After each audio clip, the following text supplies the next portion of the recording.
નમસ્કાર, welcome to channel of રચિત classes. આજે આપણે ધોરણ 12માં અભ્યાસ કરતા અને બીકોમની અંદર એન્ટ્રન્સ એક્ઝામ આપવાવાળા જે વિદ્યાર્થીઓ છે એ વિદ્યાર્થીઓ માટે ગુજરાતી માધ્યમના વિદ્યાર્થીઓ માટે આપણે લોજિકલ રિઝનિંગ અને એપ્ટિટ્યૂડના જે પ્રશ્નો છે એ MS યુનિવર્સિટીની જે આપેલ PDF છે એ PDFમાંથી જ આપણે સોલ્વ કરવાનો પ્રયત્ન કરીશું કે કેવી રીતે આન્સર મેળવી શકાય.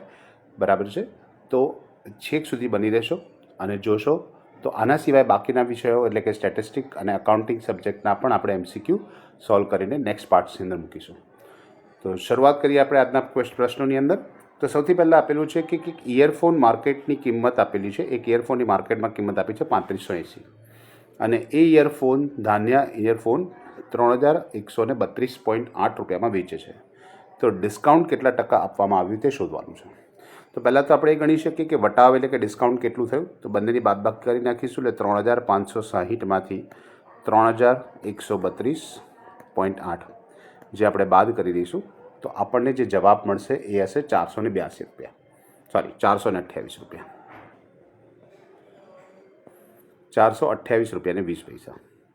તો આપણે જ્યારે ટકાવારી શોધવી હોય ત્યારે આ 428.2 ને મૂળ કિંમત જે આપણી પાસે આપેલી છે એટલે કે 3560થી આપણે ગણતરી કરીશું ભાગ્યા 3560. પણ આ ગણતરી માટે આપણે બહુ મોટી જરૂર પડશે. સિમ્પલ આપણે ગણતરી કરીએ તો 3560ના જો 10% ગણીશું, જો આપણે 10% કરીએ તો 10% કાઢવા માટે આપણી પાસે જવાબ છે, એક બિંદુ કાઢી નાખો એટલે 3356 થઈ જશે. અને આપણું જે ડિસ્કાઉન્ટ છે 428 એટલે કે 10%થી થોડુંક જ વધારે છે. બરાબર છે? જો 15% હોય તો બીજા 5% અંદર ઉમેરવા પડે તો એની કિંમત લગભગ આપણી પાસે 365ના અડધા એટલે કે 73 રૂપિયા થઈ જાય. તો આની કિંમત 428થી વધી જશે. રાઈટ. એનો મતલબ એવું થઈ ગયું કે આપણી પાસે જવાબ 15%થી નીચો છે એટલે કે 12% છે. 10% એટલા માટે નથી કે 10%માં 356 રૂપિયા થાય છે. તો શોર્ટકટ મેથડ આપણે 1 મિનિટમાં જવાબ આપવાનો હોવાથી આપણે શોર્ટકટ મેથડનો ઉપયોગ કરીશું. બરાબર છે? બીજો પ્રશ્ન તમને જે આપેલો છે એમાં લખેલું છે કે 12 પુસ્તકોની જે વેચાણ કિંમત છે અને 18 પુસ્તકોની ખરીદ કિંમત જેટલી છે તો કેટલા ટકા નફો થશે? તો જવાબ તો આપણી પાસે છે 50%, પણ એ આવ્યો કેવી રીતે? તો આપણે ધારી લઈએ કે જે આપણી પાસે કિંમતો છે એની અંદર આપણે ધારી લઈએ કે વેચાણ કિંમત એટલે કે સેલિંગ પ્રાઇસ જે આપી છે એને આપણે ધારી લઈએ કે એમાં તમારી પાસે X રૂપિયા નફો છે અને Y રૂપિયા તમારી મૂળ કિંમત છે એટલે કે ખરીદ કિંમત છે. ખરીદ કિંમત એટલે કે કોસ્ટ પ્રાઇસ જેને કહીએ આપણે, એને આપણે Y ધારી લઈએ છીએ. તો આપણી પાસે X છે, નફો છે. અચ્છા, હવે તમને કીધું કે 12ની વેચાણ કિંમત એટલે 12ના કૌંસમાં આપણે લખી નાખીશું X + Y અને 18ની વેચાણ કિંમત, 18ની ખરીદ કિંમત એટલે Y. એટલે આપણી પાસે અહીંયા ગણવા જઈએ તો 12X + 12Y થઈ જશે બરાબર 18Y. હવે આપણે બધા સ્ટેપ નથી બતાવી રહ્યા કારણ કે આપણે ઝડપથી જવાબ લાવવાનો છે. તો 12Y સામે જશે તો માઇનસ થઈ જશે એટલે 18માંથી 12 જશે એટલે 6Y રહી જશે એટલે કે 12X બરાબર 6Y.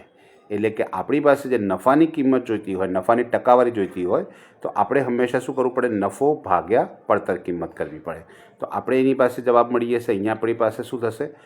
એક્સને આપણે અહીંયા જ રહેવા દઈએ તો વાય અહીંયા આગળ છેદમાં આવી જશે તો 6/12 એટલે કે આપણી પાસે લગભગ 0.5. એને જો ટકામાં ફેરવી દઈએ તો આપણને કેટલો જવાબ મળશે? 50% મળશે.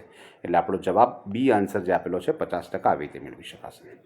ત્યાર પછી લખેલું છે કે એક વ્યક્તિ ઘડિયાળ 1200 રૂપિયામાં ખરીદે છે અને તે 10% નુકસાન પર વેચી દે છે. એટલે 1200ના 10% આપણે એટલે કે 120 રૂપિયા માઇનસ કરી દઈએ તો 200માંથી 120 જાય એનો મતલબ 80 રૂપિયા થશે એટલે 1080 એનો જવાબ છે જે સરળતાથી આપણે ગણી શકીએ છીએ. ચલો નેક્સ્ટ પ્રશ્ન તરફ જઈએ. એક દુકાનદાર કોઈ એક વસ્તુ 25% નફામાં વેચે છે બરાબર છે અને જો તે 20% ઓછી કિંમતે ખરીદે અને 90 રૂપિયા ઓછા ભાવે વેચે તો 40% નફો થાય. આ પ્રશ્નની અંદર ખામી છે એટલે કે આ પ્રશ્નનો જવાબ પણ ખોટો આપેલો છે અને પ્રશ્ન જ ખોટો છે, માટે આ પ્રશ્ન કરવાની જરૂર નથી. ત્યાર પછી એક વ્યક્તિ 600 રૂપિયામાં વસ્તુ ખરીદે છે અને 20% નફો થાય છે તો તે વસ્તુ કેટલી કિંમતમાં ખરીદી હશે? તો ધારી લઈએ કે વસ્તુ જે ખરીદે છે એની ખરીદ કિંમત આપણે ધારી કે X લઈએ. એમાં એને 20% નફો થાય છે એટલે કે 20%ને આપણે જો ફેરવી દઈશું એટલે 0.2 ભાગ્યા 100 કરી દો બરાબર છે. એટલે 20% નફો છે એના ખરીદ કિંમતના 20%. બરાબર. એટલે ખરીદ કિંમત આપણી પાસે X છે, એના 20% એટલે કે 0.2X.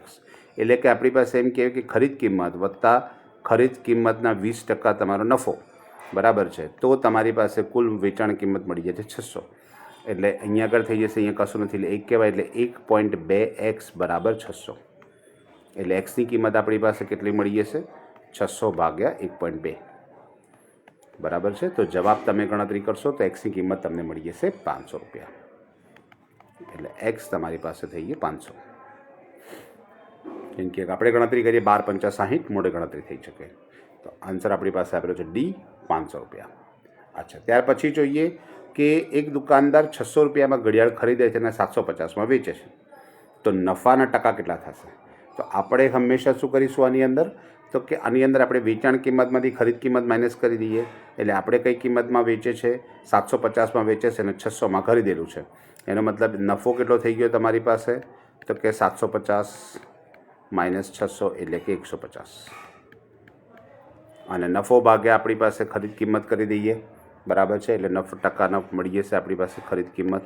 ખરીદ કિંમત આપણી પાસે કેટલી છે? 600 રૂપિયામાં. એટલે આપણી પાસે જવાબ આવી જશે ગુણ્યા 100. બરાબર છે, 15 ચોક 60 અને અહીંયા આગળ 25 ચોક 100 એટલે આપણી પાસે જવાબ મળી જશે 25%. ચાલો, ત્યાર પછીનો પ્રશ્ન જોઈએ કે પેનની ખરીદ કિંમત 300 છે અને વેચાણ કિંમત 450 છે, તો નફાના ટકા કેટલા થશે? સેમ આના જેવો પ્રશ્ન છે. આપણે વેચાણ કિંમતમાંથી ખરીદ કિંમત બાદ કરી દઈએ એટલે નફો તમને મળી જશે 150 રૂપિયા અને ભાગ્યા ખરીદ કિંમત લેવાની ભાગ્યા 300 ગુણ્યા 100. આપણને ખબર જ છે 15 દુ 30 અને 50 દુ 100 એટલે 50% આપણી પાસે જવાબ આવી જશે. ઓકે, ચાલો ત્યાર પછીનો જોઈએ પ્રશ્ન. તો એક વ્યક્તિને બાઇક 10% નુકસાન પર વેચે છે. જો એની વેચાણ કિંમત 22,500 હોય તો ખરીદ કિંમત કેટલી હોય? તો કે આપણને ખબર છે કે વસ્તુની જે ખરીદ કિંમત છે એમાંથી નફો હોય તો નફો પ્લસ થાય. આપણે ખરીદ કિંમત ધારી લઈએ એક્સ. 10% નુકસાન છે એટલે કે અહીંયા 0.10 નુકસાન એટલે કે 0.10x. તો આપણી જે કિંમત મળે છે 22,500 રૂપિયા છે. એટલે અહીંયા કશું નથી, આપણે 1 કહીશું, 1માંથી 0.10 જશે એટલે કે 0.90 અથવા તો 9 જે કહો તે 0.9 ભાગ્યા 22,500. એટલે એક્સની કિંમત આપણી પાસે જે મળશે 22,500 ભાગ્યા 0.9 એટલે એક્સની કિંમત આપણને મળી જશે 25,000 રૂપિયા. બરાબર છે, કેમ કે 25 નવા 225 થાય એટલે આપણે 25 અહીંયા ભાગાકાર કરી શકો છો, એટલે ભાગાકારથી આપણને જવાબ મળી જશે. ચલો, નંબર 9ની વાત કરીએ. એક દુકાનદાર શર્ટ 720માં વેચે છે અને તેનો નફો 20% થાય છે. બરાબર છે, તો ખરીદ કિંમત ફરી પાછું આપણે જે પદ્ધતિ હમણાં દાખલો ગણીએ તે જ કે એક્સ રૂપિયા ખરીદી છે, 20% નફો એટલે 0.2x. 0.2 લખો કે 0.20 લખો, બંને સરખું જ છે. એટલે આપણી શર્ટની કિંમત થઈ ગઈ 720. બરાબર છે, એટલે આપણે અહીંયા આગળ શું કરવું પડશે કે 1.2x બરાબર 720. એટલે એક્સની કિંમત ગણીએ તો કેટલું થાય? 720 ભાગ્યા 1.2 12 × 72 બરાબર, એટલે 600 રૂપિયા જવાબ મળશે આપણને. બરાબર છે, જો સાદી ગણતરી કરવી હોય તો 720 ને ઉપર 10 લખી નાખીએ, કારણ કે નીચેથી આપણે પોઈન્ટ કાઢી નાખવો છે. તો 12 × 72 અને 2 0 આપણી પાસે 1 અને 2 એટલે 600 રૂપિયા જવાબ મળી જશે. ચલો, નંબર 10. એક વેપારી આપણી પાસે સાયકલ 2250માં વેચે છે અને 12.5% નફો થાય છે. બરાબર છે, તો સાયકલની ખરીદ કિંમત ફરી પાછો ખરીદ કિંમત એક જ પ્રકારના પ્રશ્નો છે. એક્સ રૂપિયા ખરીદ કિંમત અને 12.5%. ટકા શબ્દ કાઢો એટલે 0/100 લખી નાખો એટલે 0.125 આવશે. 0.125x નફો થઈ ગયો એટલે તમારી પાસે 2250. એનો મતલબ અહીંયા કશું નથી એટલે 1 એટલે 1.125x બરાબર 2250. તો એક્સની કિંમત તમારી પાસે 2250 ભાગ્યા 1.125x બરાબર છે, એટલે 1125 ગુણ્યા 2 કરો એટલે 2250 થાય. બરાબર છે, એટલે એક્સની કિંમત આપણી પાસે 2000 થઈ જશે. કેમ કે નીચેથી આપણે પોઈન્ટ કાઢીશું એટલે ઉપર 1000 આવશે, એટલે જવાબ આપણી પાસે આવશે 2000. આન્સર આપણી પાસે ડી આવશે. ચાલો, ત્યાર પછી નીચેનામાંથી કયું જુદું પડે છે? એમાં એશિયા આપ્યું છે, આફ્રિકા, ચીન અને યુરોપ. તો આપણી પાસે આ કહીએ તો આને આપણે યુરોપ છે, ચીન છે, આફ્રિકા છે અને એશિયા 4 ખંડના નામ છે. બરાબર છે, જ્યારે ચીન એ દેશનું નામ છે એટલા માટે અલગ પડે છે. રાઈટ, નેક્સ્ટ આપણે જોઈશું તો નીચેનામાંથી કયું જુદું છે? વોટ્સએપ, ઇન્સ્ટાગ્રામ, જીમેલ કે ફેસબુક. આ વોટ્સએપ, ઇન્સ્ટાગ્રામ કે ફેસબુક આપણી પાસે સોશિયલ મીડિયા એપ્લિકેશન કહેવાય. જીમેલ એ મેલ છે, એટલે એ સોશિયલ મીડિયા તો નથી, એટલે અલગ પડે છે, જીમેલ છે. ચલો, નીચે એનામાંથી કયું જુદું છે? ટેકવેન્ડો બરાબર છે, કુસ્તી, કબડ્ડી અને ચેસ. તો ટેકવેન્ડો, કુસ્તી અને કબડ્ડી આ શારીરિક કસરત છે, જ્યારે ચેસ એ માનસિક કસરત છે, એટલે એ અલગ પડે છે, એટલે આન્સર આવશે ડી. ચલો, આમાંથી કયો આંકડો જુદો પડે છે? હવે તમે જોઈ શકો છો કે બધી જ સંખ્યા કોઈ એક ચોક્કસ સંખ્યા વડે ભાગાકાર કરી શકાય એવી છે. તો કે આપણને કદાચ જો 13નો ઘડિયો આવડતો હોય તો 13 દુ 26 થઈ જાય, બરાબર છે, 13 તારી 39 થઈ જાય, 13 પંચા 65 થઈ જાય, 13 સીતા 91 થઈ જાય, બરાબર છે. પણ વચ્ચે રહી ગયું 13 છંગ, બરાબર છે, તો કે એ 84 થતું નથી, એટલે 84 આપણા માટે અલગ જવાબ છે, એટલે આન્સર આવશે 84. નીચેનામાંથી કયું જુદું પડે છે? Internet explore, Google, Mozilla Firefox અને ઓપેરા. તો કે આપણી પાસે ઓપેરા, મોઝિલા ફાયરફોક્સ એ ઇન્ટરનેટ એક્સપ્લોઝર છે, એ બધું શું છે? સર્ચ એન્જિન છે. સોરી, એ દરેકે દરેક વેબસાઇટ જોઈ શકાય છે, એના પર તમે કોઈ સર્ચ ના કરી શકો.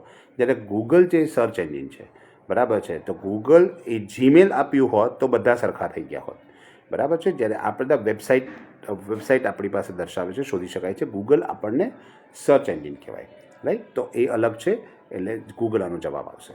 ત્યાર પછી જોઈએ તો કયો નંબર આવશે? એમ કહે છે કે 201, 202, 204, 207 પછી કઈ સંખ્યા આવશે? તો તમે જોઈ શકો છો કે 201થી 202ની અંદર 1નો 1 વધારો થાય છે, પછી 2નો વધારો થાય છે, બરાબર છે. 204થી 207ની અંદર 3નો વધારો થાય છે, એટલે કે હવે જે વધારો થશે એ 4નો વધારો થશે. તો 7ની અંદર 4 ઉમેરો એટલે 11 થશે, એટલે 211 તમારો જવાબ છે. પ્રશ્ન ચિહ્નની જગ્યાએ કયો નંબર આવશે? તમને પ્રશ્ન એવી રીતે કરવામાં આવ્યો છે. તો પ્રશ્ન ચિહ્નની જગ્યાએ જે નંબર આપેલી છે એ 5760, 2880, 960, 240 અને 48 છે. તો તમે એક જો પેટર્ન જોવા જાઓ તો આપણે ઊંધેથી ગણતરી કરવા જઈએ તો 240 ભાગ્યા 48 કરી આપીએ, બરાબર છે, તો આપણી પાસે જવાબ આવશે 5. અહીંયાથી વાત કરીએ એટલે 960ની વાત કરીએ તો 960 ભાગ્યા આપણે 240 કરીશું, તો 24 ચોક 96 એટલે કે 4. એટલે અહીંયા આગળ આપણે કહીએ કે ભાગ્યા 5 કરીશું તો જવાબ મળશે, અહીંયા કરીશું તો ભાગ્યા 4 કરીશું, અહીંયા ભાગ્યા 3 કરીશું, અને અહીંયા ભાગ્યા ગુણ્યા 2, સોરી 2 વડે ભાગાકાર કરવાથી આપણને જવાબ મળશે કે અહીંયાથી આપણે ભાગ્યા 2 કરીશું, 5760 ભાગ્યા 2 કરીશું એટલે 2880, એને ભાગ્યા 3 કરીશું એટલે 960, 960 ભાગ્યા 4 કરીશું એટલે 240, 240 ભાગ્યા 5 કરીએ એટલે 8. તો અહીંયા આગળ 48 ભાગ્યા આપણે શું કરીશું? 6 કરીશું, એટલે 8 છંગ 48, એટલે જવાબ આવશે 8. એટલે જવાબ આપણી પાસે આપેલો છે 8, રાઈટ? ચલો, આજનો છેલ્લો પ્રશ્ન જોઈએ આ વિડીયો માટેનો. બીજા વિડીયોની અંદર આપણે વધારે લાંબા સમયથી ડિસ્કસ કરીશું. અહીંયા કીધું છે કે ખૂટતી રકમ શોધો. હવે તમે જોઈ શકો છો કે 120, આપણે બધા વચ્ચેનો ડિફરન્સ જોવા જઈએ, તો આપણે બધા વચ્ચેનો ડિફરન્સ જોવા જઈએ તો આપણે પહેલાં કરીએ કે 120માંથી 99 બાદ કરી દઈએ, એટલે આપણને 21નો ડિફરન્સ આવ્યો. હવે 99 ને 80ની વચ્ચે આપણી પાસે ગણતરી કરવા તો 99 - 80 કરીએ તો આપણને ખબર પડશે કે અહીંયા 19નો ડિફરન્સ આવ્યો. પછી 80માંથી 63 બાદ કરીએ છીએ, 63 બાદ કરીશું તો આપણી પાસે 17નો ડિફરન્સ આવે છે. 43માંથી 48 બાદ કરીશું, સોરી 63માંથી 48 બાદ કરી દઈશું તો આપણી પાસે જવાબ આવશે 15. એનો મતલબ આપણે જોઈ શકીએ કે બધા વચ્ચે 2નો ડિફરન્સ છે અને ઘટતો જાય છે. તો આપણે 48 પછીની સંખ્યા કઈ લઈશું? તો કે 48 જે છે એની અંદર આપણે 17નો ડિફરન્સ, હવે 13નો ડિફરન્સ લાવવાનો છે. તો 48માંથી આપણે શું કરી નાખીશું? 13 સીધા માઇનસ કરી નાખીશું, એટલે આપણી પાસે જવાબ આવશે 35. એટલે આના પછીની સંખ્યા આપણી પાસે આવશે 35. આશા છે તમને સમજ પડી હશે. તો આવા બીજા વિડીયો અને બાકીના ક્વેશ્ચન જોવા માટે અમારી ચેનલ લાઇક કરો, શેર કરો અને સબસ્ક્રાઈબ કરો, અને તમારા મિત્રો સાથે પણ શેર કરવા ભૂલતા નહીં. Have a good day.